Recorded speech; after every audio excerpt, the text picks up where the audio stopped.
나는 추하다. 그렇지만 나는 아름답기 그지없는 여자를 사들일 수 있다. 나는 절름발이다. 그렇지만 화폐는 나에게 24개의 다리를 만들어준다. 나는 사악하고 비열하고 비양심적이고 똑똑하지 못하지만 화폐가 존경받기에 화폐의 소유자인 나 또한 존경받는다. 화폐는 지고의 선이며 그 소유자도 선하게 된다. 화폐를 통해 인간의 속마음이 동경하는 모든 것을 마음대로 할 수 있는 나란 사람은 인간의 모든 능력을 갖춘 것이 아니겠는가. 자본주의에서 돈은 자신의 액면가에 해당하는 것들이라면 그것이 상호 모순되거나 대립된다고 할지라도 철저하게 그 모두를 지배할 능력을 가진다. 돈이 많으면 많을수록 다양하고 이질적인 것들에 대한 돈의 지배력, 즉 돈을 소유한 자의 지배력은 더욱 커진다. 신에게 철저히 의존하고 모든 것을 고백하면 평화와 안식이 찾아오는 것처럼 돈을 수중에 많이 넣을수록 현대인의 마음에도 여유와 안정이 찾아든다. 하지만 세상에 대한 우리의 지배력은 돈을 쓰지 않고 돈으로 구매할 수 있는 물건들을 꿈꾸는 동안에만 작동한다. 돈을 사용해버리는 순간 우리는 모든 것에 대한 지배력을 상실해버린다. 이 순간은 마치 신이 떠나버린 듯한 무서운 효과를 낳는다. 신의 은총을 찾아 다시 교회로 돌아가듯 우리는 돈이 떠나려는 순간 다시 노동의 현장으로 달려간다.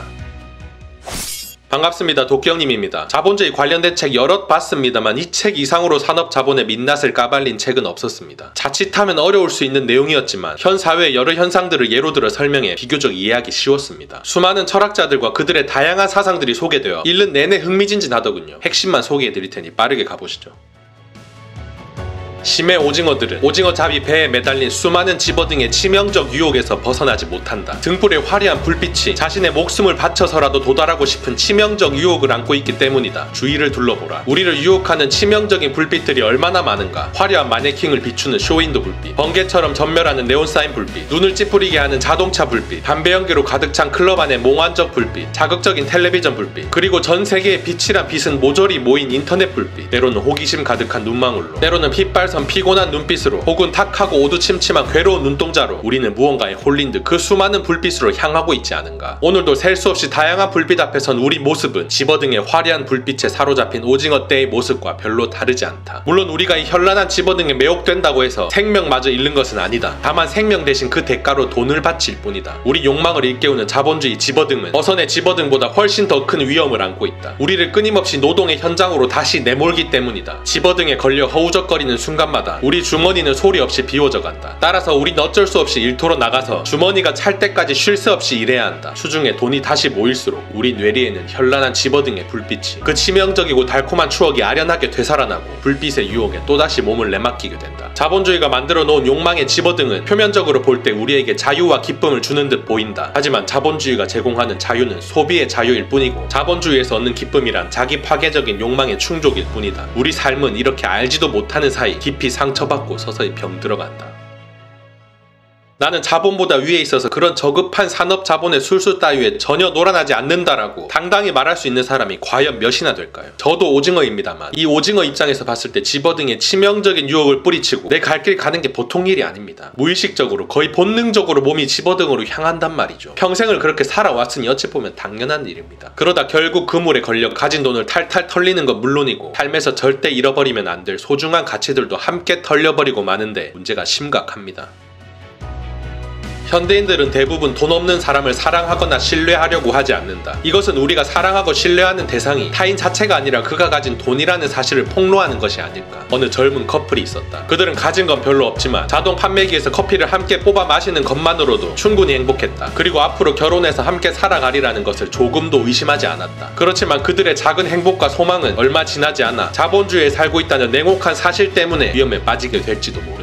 당장 두 사람은 자신들의 미래를 걱정해야 한다. 취업조차 불확실한 현실 때문이다. 졸업한 지 한두 해가 되어도 남자친구가 계속 취업에 실패한다면 여자친구나 남자친구의 마음은 어떨까? 물론 사랑하는 사람을 행복하게 해주지 못할 것만 같은 남자친구의 마음도 편치만은 않을 것이다. 이제 젊은 커플의 관계에는 조금씩 균열이 늘어가게 된다. 이처럼 자본주의는 두 사람 사이의 단독적인 관계, 인간에게 가장 소중한 가치 가운데 하나인 사랑을 위험에 빠뜨릴 수 있다. 이것은 우리가 돈을 신처럼 숭배하기 때문에 발생하는 일이다. 돈이 신의 지위에 올라가는 순간 사랑, 신뢰, 우정 등 인간이 소망하는 모든 관계가 자본이라는 잣대로 심판받게 된다. 사실 우리는 돈을 위해 사랑하고 돈을 위해 신뢰를 쌓으며 돈을 위해 우정을 맺는 것은 아닐까. 우리의 허위의식은 자신의 사랑, 신뢰, 우정이 돈과는 관계가 없다고 주장할지도 모른다. 하지만 우리가 맺은 관계에서 돈 문제가 완전히 빠져버린다면 우리의 허위의식은 얼마나 오래 유지될까. 돈에 포획된 모든 소중한 가치들을 새롭게 복원해야 한다. 화폐 그 자체는 아무런 가치가 없다.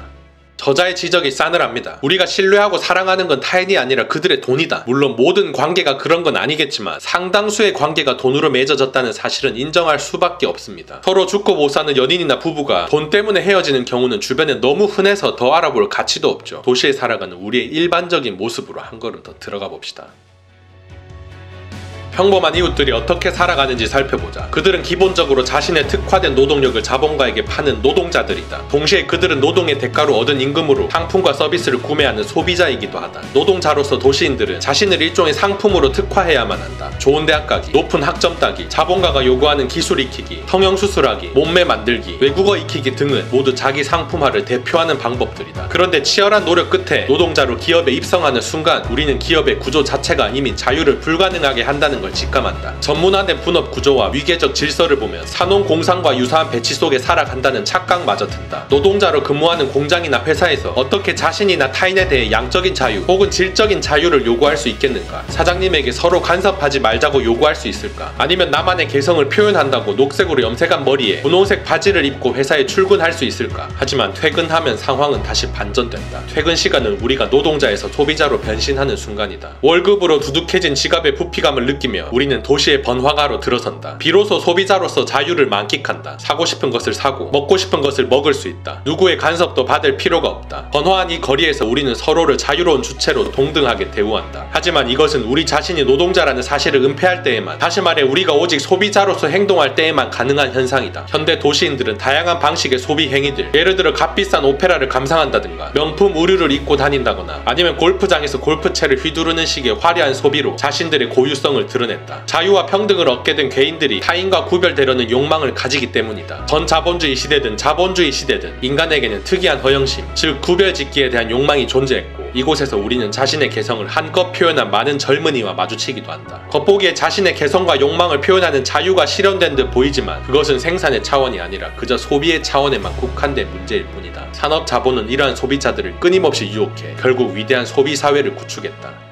자유로운 노동자라는 말이 참 역설적이죠. 노동과 자유가 서로 호환 가능한 말입니까? 도시에 살아가는 거의 모든 사람들이 노동과 소비의 굴레에 갇혀 있습니다. 이 사이클에서 한 발만 벗어날 수 있다면 더 이상 끝없는 노동의 현장으로 투입되지 않아도 될 텐데 산업 자본의 사활을 건 끝없는 유혹과 타인과 구별되려는 인간의 허영심으로 우리는 이 사이클에서 벗어날 생각이 전혀 없죠. 이 과정이 지속되면서 노동자와 자본가의 손뼉이 착 맞게 되었고 드디어 위대한 소비 사회가 구축되게 되었습니다. 보통 책 한 권을 영상 하나로 끝내왔는데 상처받지 않을 권리는 정리하다 보니 노동자와 자본 두 개의 측면으로 나눠서 제작하게 되었습니다. 오늘 영상은 자본주의 사회에 개인의 초점을 맞추었다면 다음 영상에서는 자본주의 사회 그 자체에 초점 맞추어 영상 제작할 예정입니다. 추악한 자본주의 소비 사회에 대해서, 소비 사회의 아킬레스건이 어디에 있는지, 그리고 그 숨은 속내는 무엇인지 여러모로 정리해서 업로드할 예정이오니 참고 바랍니다.